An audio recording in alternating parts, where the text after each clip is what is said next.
We are here in front of you to test about how to disassemble and assemble PC unit.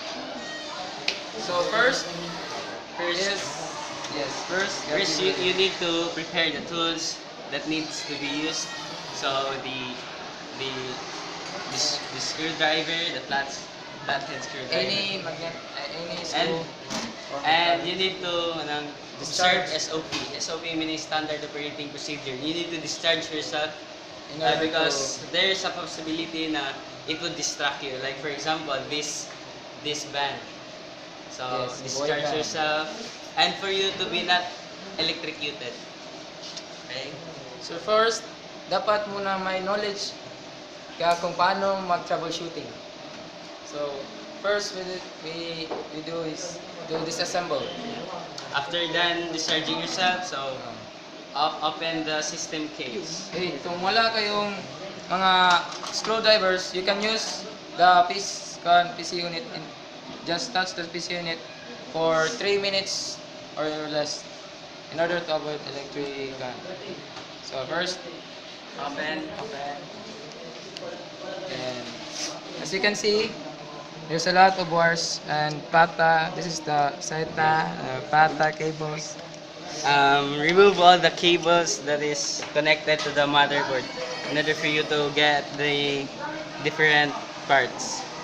So first remove the IDE or the flat cable. From the word itself, flat. This is flat, right? Oh, I can take it.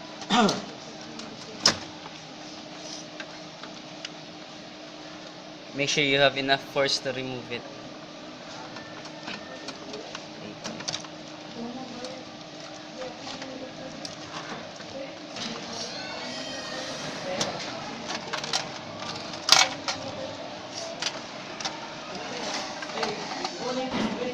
Remove this wire connected to the DVD.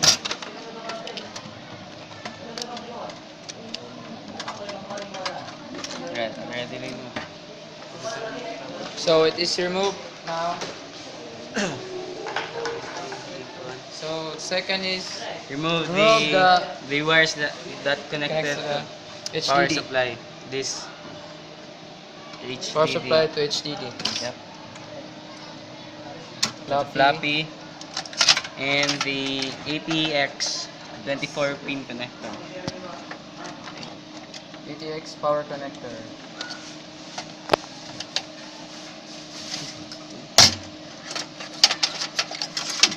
And place it at the side so it won't distract you. And the front panel. These are the front panel connectors. Second is remove the RAM that Wait, connects. Front panel connectors.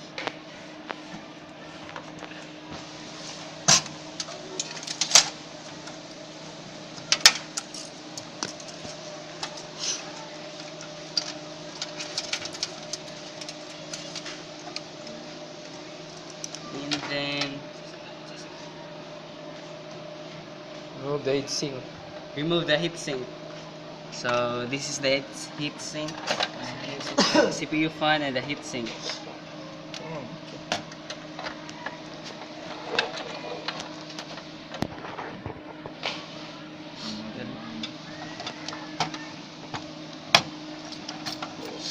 Just push the what you call that.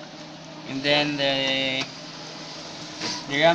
RAMs that are inserted to the RAM chip. Simply do this. And observe the proper handling of the RAM. Make sure you won't hold the gold one. Okay? Gold pins. Observe proper handling.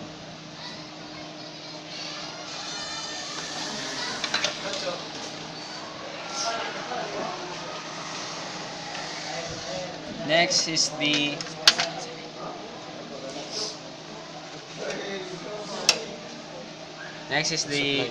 Supply.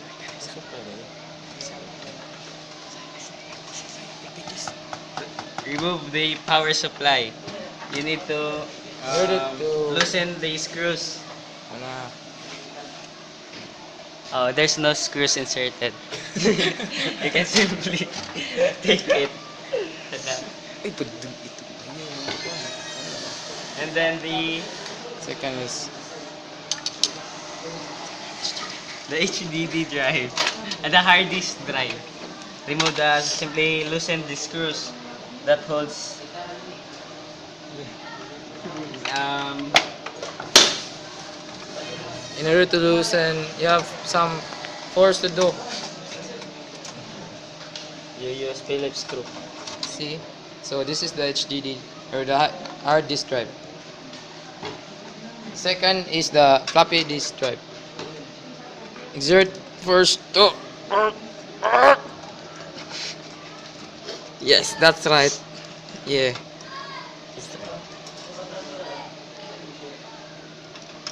Insert forward. Yes.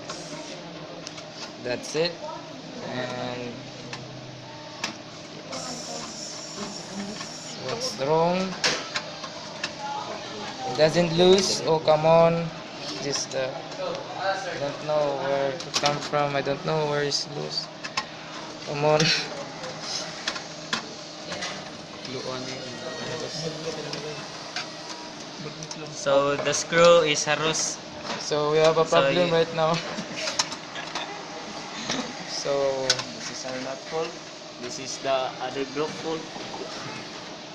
They are the one using it before.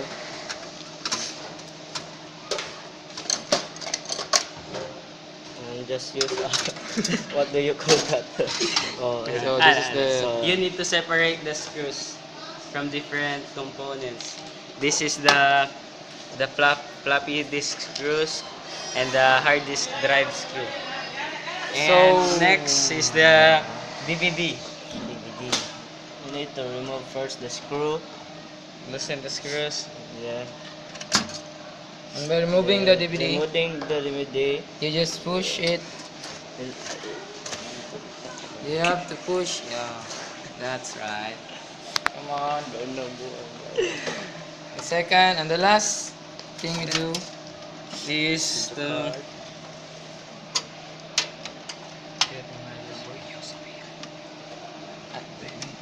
remove the video card. we forget to remove the video card, but sorry. It's just common sense, you know, bro. Can remove the motherboard. Remove the video card.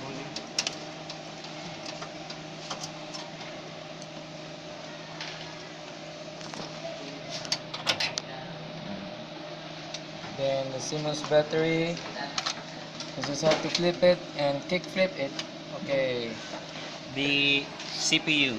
Just push, easily push the lever to get The lever to get the stomach ache. Make sure you need to handle it in a care. proper way. Yes, by handling yourself with care. It is fragile. So as you can see, there's no other connection in this motherboard.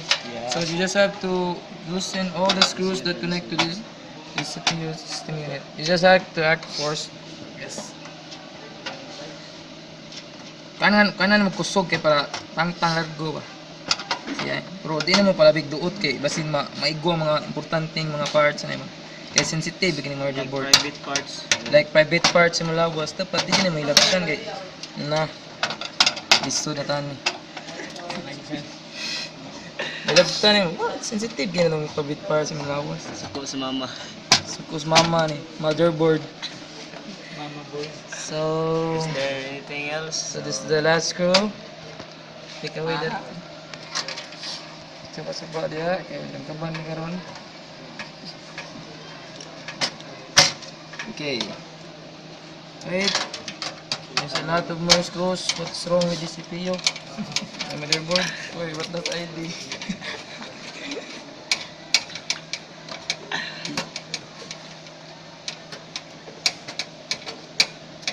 So all screws are loosened, so you may get the motherboard. There it is. Here are the parts of the system unit, so we need to assemble it back. First, first is the power supply. From the word itself, it supplies power. So, let's put it up.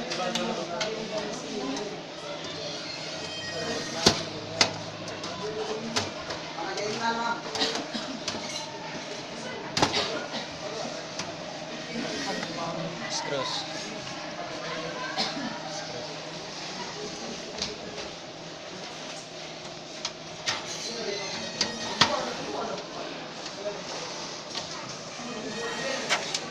Yeah, first you just have to put the exact screw in order to, Place it properly. yeah, screw it properly and to haom it properly. Yeah. That's good. We're locking of screw, or I think. So lots of screw, and I think this the last two. Screw get. Wait, wait for it. Wait for it. Wait for it. There it is.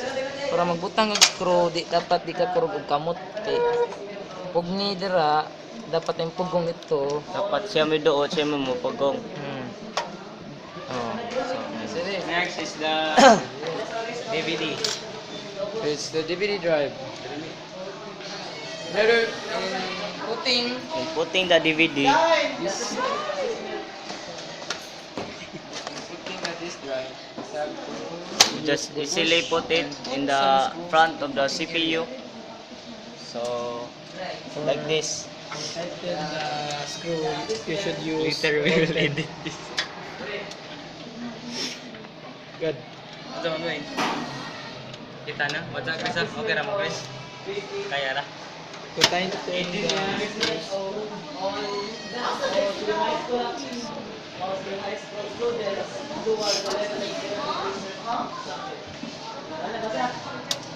We placed the wrong screw, so Sorry about I think this is it.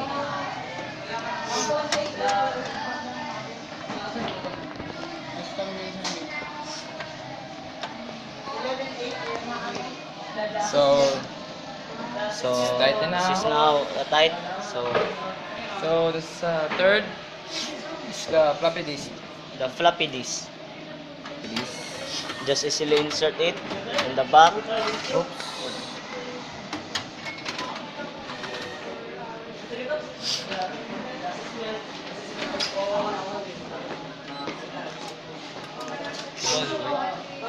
Dali lang. Sabi sa akin, reporting ba yun?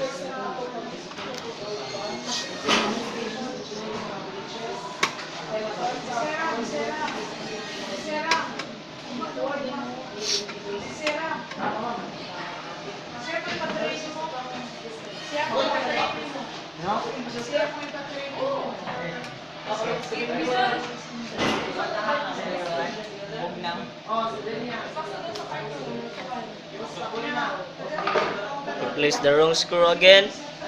So we will check The fourth out. is the HDD drive. So this is exactly okay.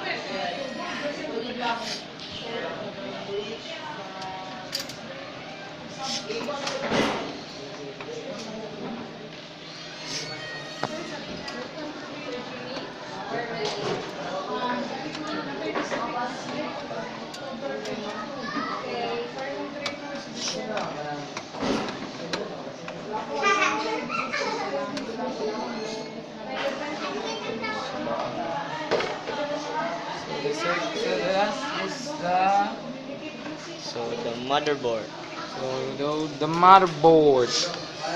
Putting the motherboard just slowly direct to the pin. Just proper place the motherboard so nothing is affected.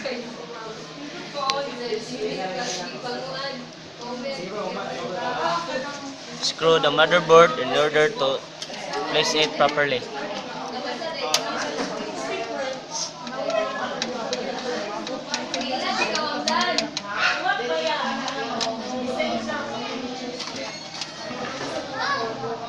So since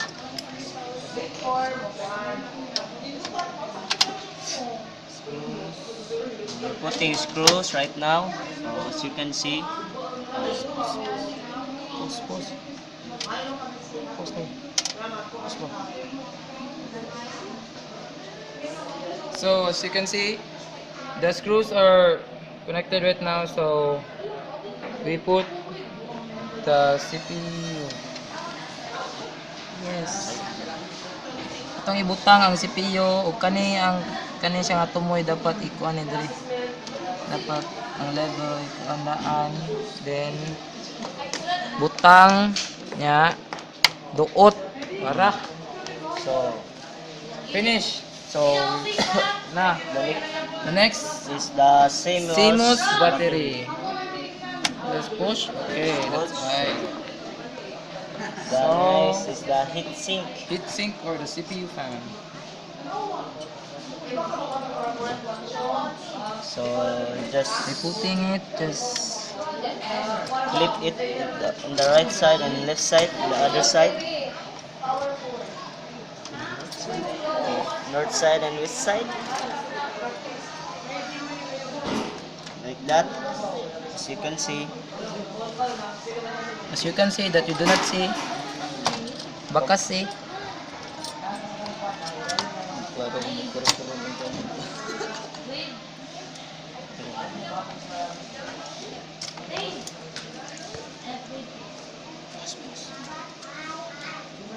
Okay, so the CPU heatsink is now.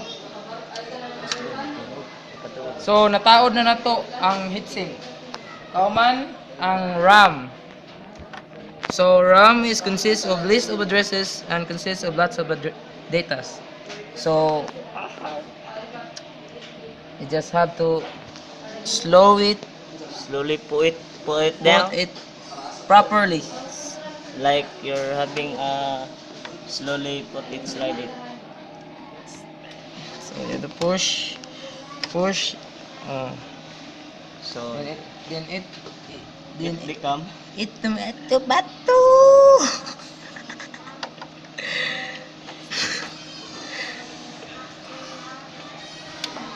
So it automatically eject. So as you can see, gipaningot jud ko kay limuot kay among gisudlan.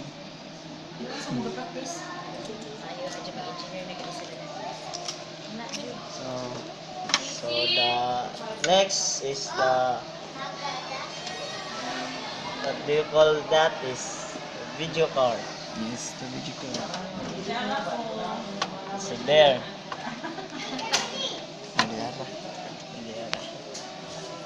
There, they are. Just screw the video card. So like that.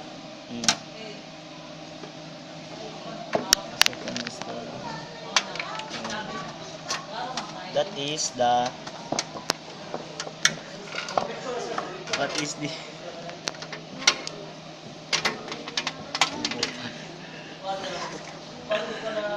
the white cable.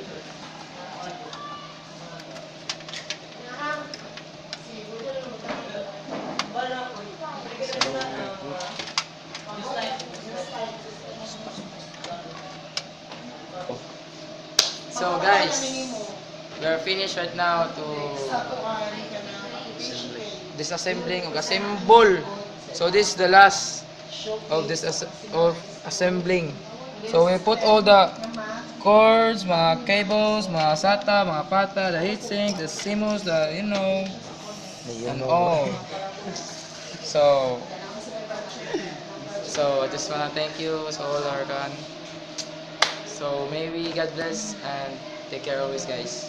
Thank you.